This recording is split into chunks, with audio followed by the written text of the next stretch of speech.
God always have some better plans for you. उसके कुछ और प्लान्स होते हैं, आप कुछ सोचते हो, आपकी लाइफ में होता कुछ और है।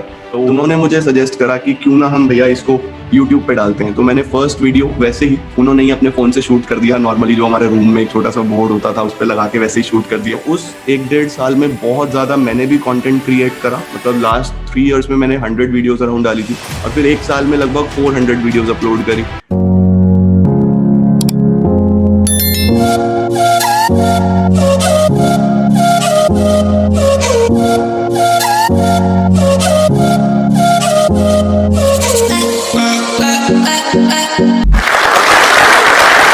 नमस्कार दोस्तों, कैसे हैं आप सब। दिस इज योर लखन गटनावासने और आप सभी का स्वागत है यही पॉडकास्ट में। आज के दिन को यादगार बनाने के लिए हमारे साथ एक ऐसे स्पीकर जुड़ रहे हैं जो एंटरप्रेन्योर, लॉयर और यूट्यूबर हैं। He is an educator with YouTube channel more than 850K subscriber. He had started teaching just after completing his schooling. YouTube channel is the most loved YouTube channel in the field of commerce and has highest number of subscribers as an individual commerce content creator across India. He is an entrepreneur, lawyer, content creator, and most important, an explorer. I would like to invite Rajat Arora sir in our podcast show.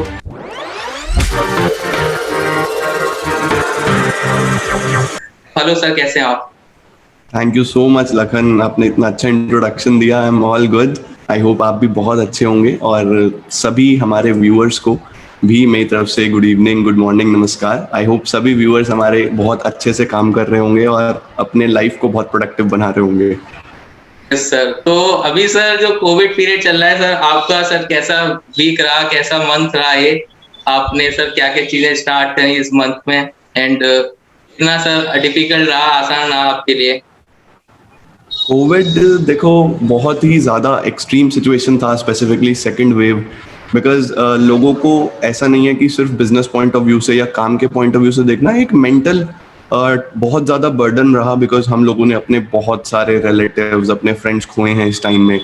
और first wave फिर भी मतलब although वो भी बहुत dangerous था, but second wave बहुत ज़्यादा डेंजरस था।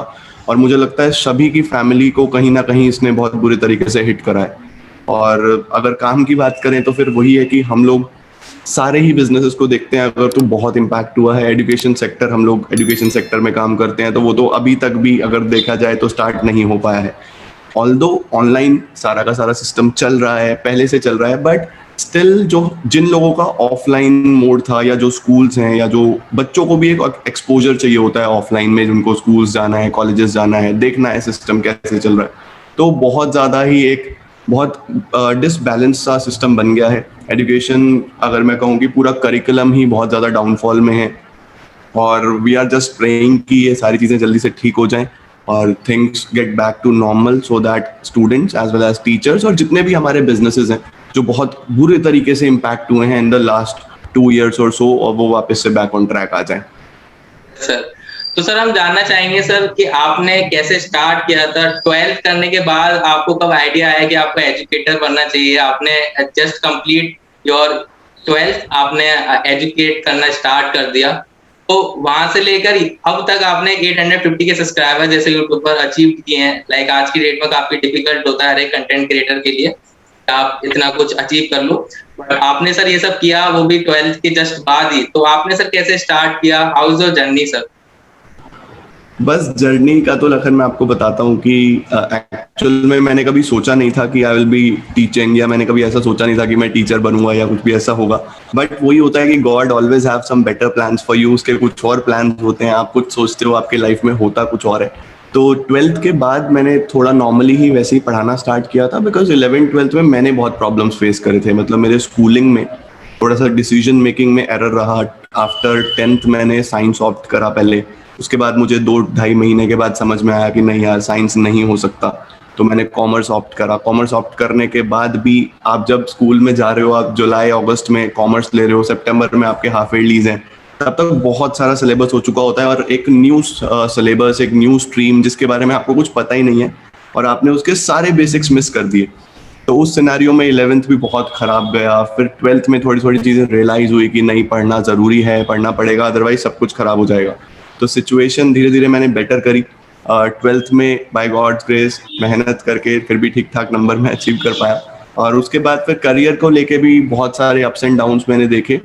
तो समवेयर कहीं ना कहीं माइंड में यही था कि ठीक है, जितने भी प्रॉब्लम्स हम लोगों ने देखी है, शायद हो सकता है कि मेरे जैसे और बहुत सारे ऐसे स्टूडेंट्स हों जो ये सेम प्रॉब्लम्स फेस कर रहे हैं। तो मुझे कोई बहुत ज़्यादा ज्ञान या बहुत ज़्यादा एक्सपीरियंस तो नहीं था, अभी भी मैं तो यही समझता हूँ कि बहुत ज़्यादा नहीं है, बट स्टिल जितना भी मेरे पास थोड़ी बहुत नॉलेज थी, मैंने सोचा कि क्यों ना, वाई नॉट कि इसको शेयर किया जाए बच्चों के साथ, वाई नॉट कि उसको शेयर किया जाए। इवन तभी ऐसा हो रहा था कि अभी मैं जस्ट 12th पास आउट कर चुका हूँ और मेरे साथ जो बच्चे पढ़ रहे हैं वो भी 12th में ही है, 11th में ही है।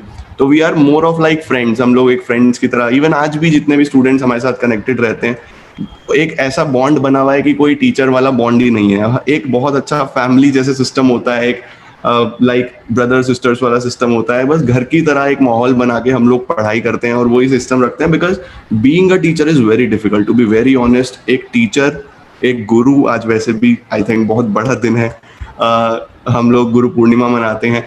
तो Yes, sir, एक yes. गुरु होने के लिए बहुत एक्सपीरियंस चाहिए, वो अपनी लाइफ सेक्रीफाइस कर देते हैं अपने स्टूडेंट्स को बनाने के लिए।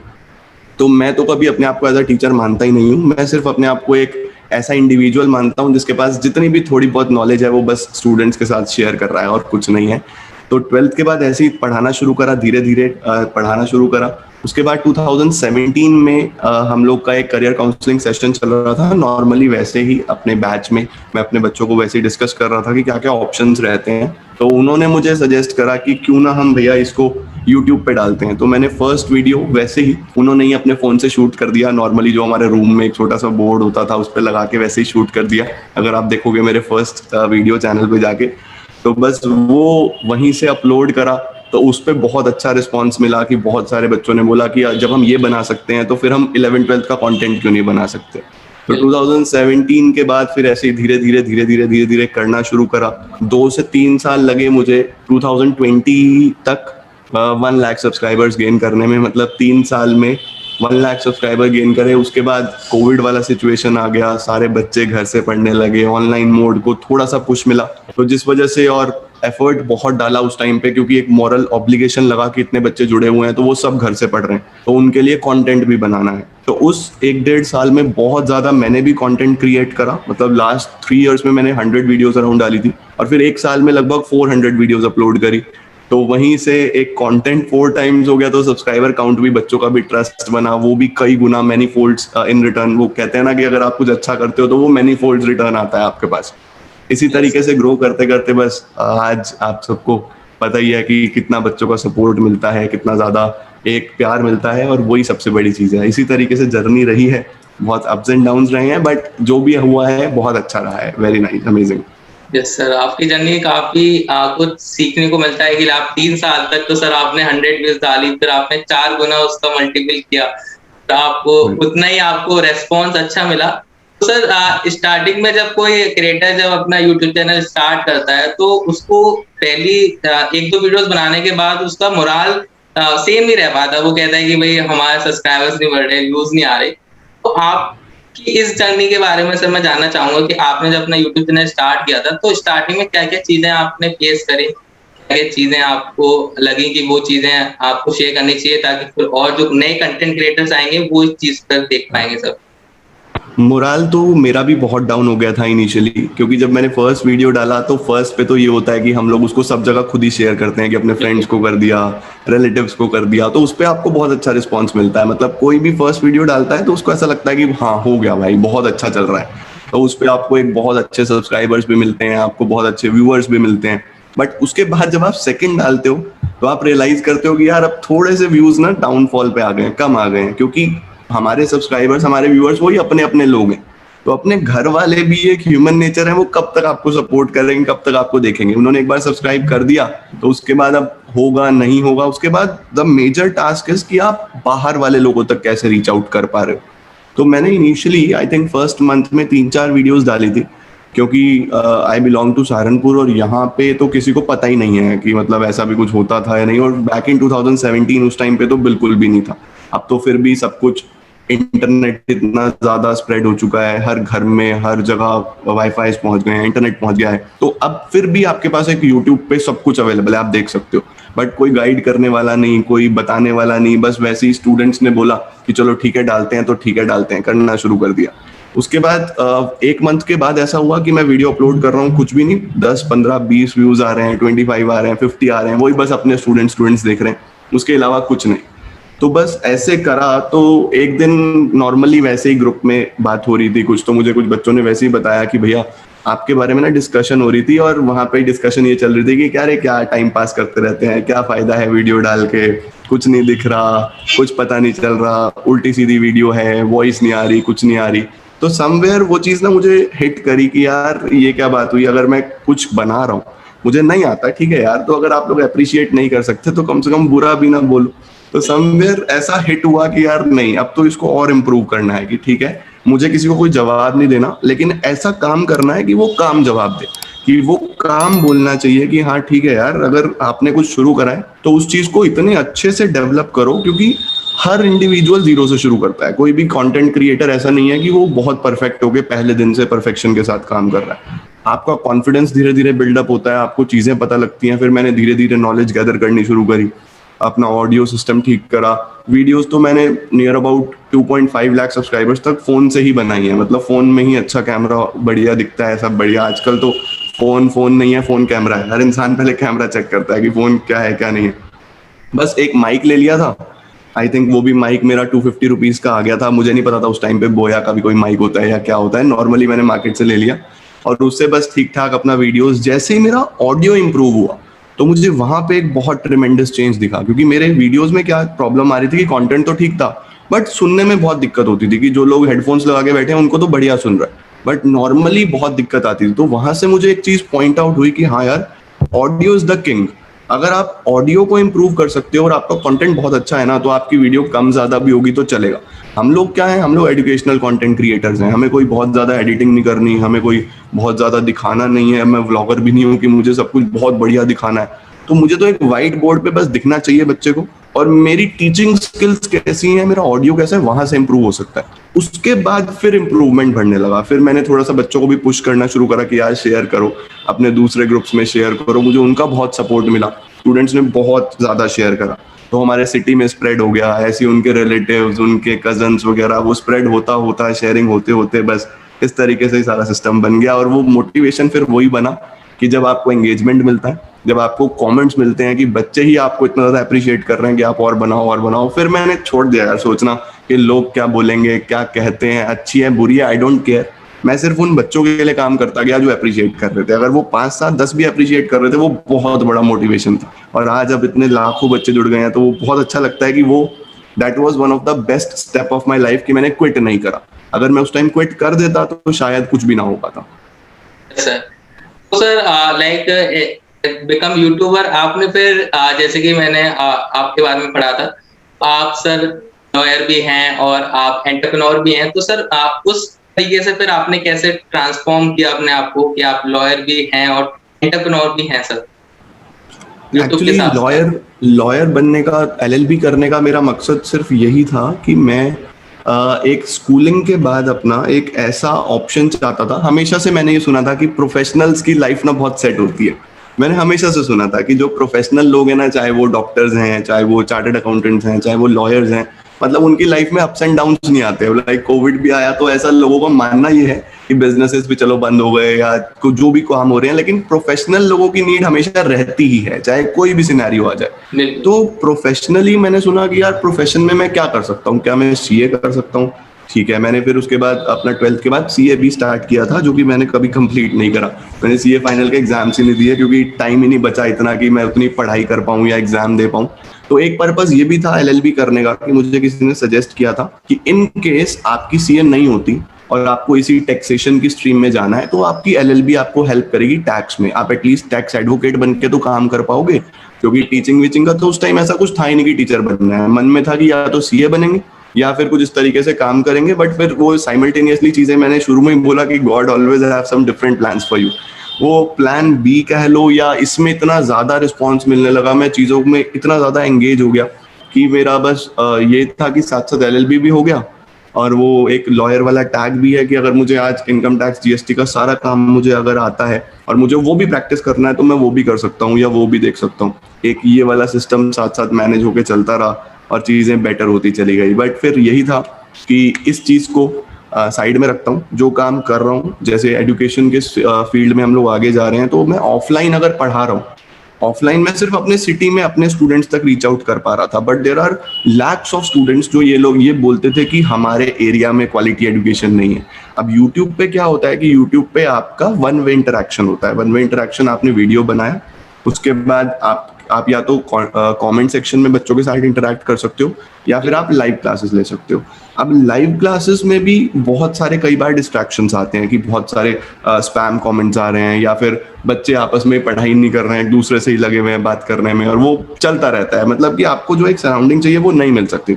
तो फिर आई थॉट कि यार क्यों ना इस चीज़ को ही हम एक्सपेंड करें थ्रू आवर ऐप। हम लोग एक ऐप डेवलप करते हैं, हम लोग एक सिस्टम डेवलप करते हैं जिससे हम ऐसे एरिया तक भी पहुंच पाए जहां पे क्वालिटी एजुकेशन अगर नहीं है, और स्टूडेंट ये चाहता है कि उसको कोई पर्टिकुलर अच्छा कोर्स लेना है या कोई पर्टिकुलर बढ़िया सिस्टम से पढ़ाई करनी है, तो उसको एक वो एरिया मिले। तो हम लोगों ने ऐसा एक सिस्टम डेवलप करा।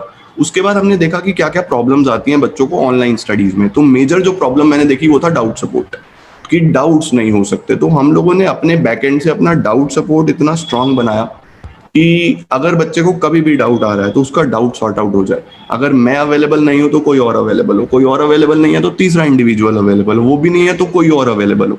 तो हमने 4-5 ऐसे ऑप्शंस बना दिए जिसमें बच्चों के डाउट्स एक तरीके से नहीं हो रहे, 4-5 ऑप्शन से हो रहे हैं। एक से नहीं हुआ, 2 से हो गया, 2 से नहीं हुआ, 3 से। तो ऐसे करते करते करते करते डेवलप हो गया, और पूरे इंडिया से इतने ज्यादा बच्चे हमारे कोर्सेज में एनरोल करने लगे। और कॉमर्स में मुझे लगता है बहुत हमें रिस्पांस मिलता है, बहुत अच्छा रिस्पांस। मतलब पूरे ऑल ओवर इंडिया इतने स्टूडेंट्स एनरोल करते हैं हमारे कोर्सेज में, इतने students free of cost YouTube पे पढ़ते हैं जो हमारे वीडियोस डलते हैं, वो भी कंटिन्यूसली। क्योंकि ऐसा नहीं है कि अगर वहां स्टार्ट कर दिया तो यूट्यूब साइड में रख दिया, नहीं, YouTube is always been my first priority, हमेशा से ही रहा है। क्योंकि यूट्यूब की वजह से ही तो लोग हमें जानते हैं। यूट्यूब ना होता तो बच्चे कोर्सेज तक भी कैसे पहुंचते। तो यूट्यूब हमेशा से पहली प्रायोरिटी रहा है। जितना मैं अपने कोर्सेज में पढ़ा रहा हूँ उतना ही मैं यूट्यूब पे पढ़ा रहा हूँ। इनफैक्ट यूट्यूब पे तो उससे भी ज्यादा कंटेंट पढ़ा हुआ है, क्योंकि कोर्सेज में तो सिस्टमैटिक वे में चलूंगा, लेकिन यूट्यूब पे सब कुछ अपलोडेड है, सब कुछ चल रहा है। और जो अभी रह रहा है, लाइक न्यू पैटर्न आ रहा है, ऑब्जेक्टिव्स आ रहे हैं, केस बेस्ड क्वेश्चंस आ रहे हैं, वो सब हम लोग इस बार अपलोड कर रहे हैं, पहले यूट्यूब पे, बाद में अपने सिस्टम पे। तो अकॉर्डिंगली सारी चीजें ऐसे चलती आ रही है। बिल्कुल सर। और आपका जो यूट्यूब चैनल है उस तरीके से मतलब डिजाइन किया गया है कि लाइक अगर कोई बच्चा है कॉमर्स का, अगर उसको 0 से पढ़ना है और उसको 95% स्कोर करना है, तो वो आपके चैनल्स की वीडियो से ही सब कुछ कर सकता है। तो आपका channel sir India number 1 commerce के लिए आपका चैनल माना जाता है। तो लास्ट में मैं एक चीज पूछना चाहूंगा कि आपकी इस पूरी जर्नी में आपको ऐसा क्या लगता है कि कौन से ऐसे मेन पॉइंट्स थे जो जिस पे आपने ध्यान दिया था, और अगर कोई भी आप ही की तरह ऐसा कुछ करना चाहता है तो आप उनको क्या टिप्स देना चाहोगे सर? देखो, स्कूल्स में ना मुझे थोड़ा सा मेरा माइंडसेट थोड़ा अलग है लखन। एक्चुअली मैं ये चीज़ शेयर भी करना चाहूँगा सभी से। हम लोग ना हमारे स्कूल्स में थोड़ा सा ऐसा हुआ है, मेरे साथ भी ऐसा हुआ है, स्टूडेंट्स के साथ भी ऐसा बहुत होता है कि अगर गलती करते हैं ना तो हमें स्कूल्स में पनिश करा जाता है। यार पता नहीं क्यों, मुझे ये चीज़ समझ नहीं आती कि अगर गलती कर रहे हैं तो हमें पनिशमेंट मिलता है, ऐसा क्यों सिस्टम बनाया गया है। मैंने अपनी लाइफ में ये सीखा है कि मैं जितना भी अचीव कर पाया हूँ वो सब गलतियों की वजह से कर पाया हूँ। मैंने मिस्टेक्स करी हैं, मैंने उनको ठीक करा है, ठीक करके मैं और आगे बढ़ पाया हूँ। तो अगर हम गलती नहीं करेंगे तो हम सीखेंगे क्या यार। मतलब मुझे ये चीज कभी समझ में नहीं आई कि हमारे स्कूल्स में ये पनिशमेंट वाला सिस्टम क्यों है कि बच्चा गलती ही ना करे। यार ऐसा, हम लोग कोई मशीन्स तो नहीं है कि हम लोग एक बारी में परफेक्ट, कोई रोबोट्स तो नहीं है कि सब कुछ बढ़िया से कर देंगे। आप गलती करो और आपके लिए पनिशमेंट तैयार है। बच्चों के माइंड में शुरू से ही वो चीज डाल दी जाती है, इनिशियल से ही, कि आप गलती करो और आपको पनिशमेंट मिलेगी, ये होगा। ये कभी नहीं होना चाहिए। तो मैं हमेशा से सभी को ये बोलता आया हूँ कि जो गलती करता है ना वो गलत नहीं है, जो गलती करके उससे सीखता नहीं है ना वो गलत है। तो गलती करना कभी रॉन्ग नहीं होता। It is good to make mistakes. Mistakes करो यार, मिस्टेक करोगे तभी तो सीखोगे। तो गलतियों से सीखना सबसे बड़ी चीज होती है। तो स्कूल लाइफ में मैं यही हमेशा से बोलता हूँ कि आप मेजर मिस्टेक्स कभी भी करो तो उनसे सीखो, उनसे घबराओ मत। बच्चे बहुत ज्यादा डीमोटिवेटेड रहते हैं कि हमसे सही नहीं बनते, क्वेश्चंस नहीं बनते, नंबर कम आ रहे हैं या ये सब हो रहा है। यार ये तो पार्ट ऑफ लाइफ है। हर इंडिविजुअल का अपना अलग आईक्यू होता है, हर इंडिविजुअल अलग से डिजाइंड है। कोई इंसान एक जैसा, दूसरा बिल्कुल सिमिलर इंसान है ही नहीं उसके जैसा। हर इंडिविजुअल अलग है, सबका आईक्यू अलग है। हर कोई टॉपर नहीं हो सकता, हर कोई मिडिल एक एवरेज स्टूडेंट नहीं हो सकता, हर कोई बैक बेंचर भी नहीं हो सकता। और हम लोग तो हमेशा से एवरेज स्टूडेंट्स रहे हैं, और उसके बाद भी अगर हम लोग लाइफ में कुछ अचीव कर पाए हैं तो उसका रीजन सिर्फ यही है, पॉजिटिविटी हमेशा जुड़ी रही, मोटिवेशन हमेशा बना रहा, और गलतियों से सीखते रहे। That is the major thing जो मैंने हमेशा करी है। और आपके बेसिक्स अगर ठीक भी है ना यार, आपने बेसिक्स सही से सीखे हैं और आपने सब्जेक्ट्स को प्रैक्टिकली पढ़ा है, सिर्फ थियोरिटिकली नहीं पढ़ा, सिर्फ रटने के हिसाब से नहीं पढ़ा, आपने उस चीज को अपनी लाइफ में इंप्लीमेंट करा है, तो आप लाइफ में कहीं ना कहीं कभी ना कभी सेट हो जाते हो 100%। वो पहले हो बाद में हो, that is a different thing. देखो, चमकते सूरज भी है, चमकता चांद भी है, लेकिन दोनों का अपना समय है। चमकना जरूर है उन्होंने, अब दोनों अपने टाइम से। तो कोई लोग पहले बन जाते हैं, कोई बाद में बन जाते हैं, आई थिंक वो मैटर नहीं करना चाहिए। आपको बनना है, that is the most important thing. Sir, और मुझे इस पूरी जर्नी का जो समराइज होता है वो भी सर आपने दे दिया सर, है कि अगर आपको कुछ करना है लाइफ में तो आपको फेलियर से नहीं डरना चाहिए, आपको रिग्रेट से डरना चाहिए कि आप किस चीज का रिग्रेट कर रहे हो। फेलियर आपके एक एक्सपीरियंस की तरह हो सकता है। तो दोस्तों, ये था part first of podcast with Rajat Arora sir. अगर आपको सर की जर्नी से कुछ सीखने को मिला हो, आप कमेंट सेक्शन में बताइए। अगर आप सबको फॉलो करना चाहते हो, सारे लिंक हमने डिस्क्रिप्शन बॉक्स में दे दिए हैं, सोशल मीडिया के, इंस्टाग्राम, फेसबुक एंड यूट्यूब। और इसी के साथ इस पार्ट को समाप्त करते हैं। तब तक चलते हैं guys, see ya, have a good day, bye bye, take care, जय हिंद, वंदे मातरम।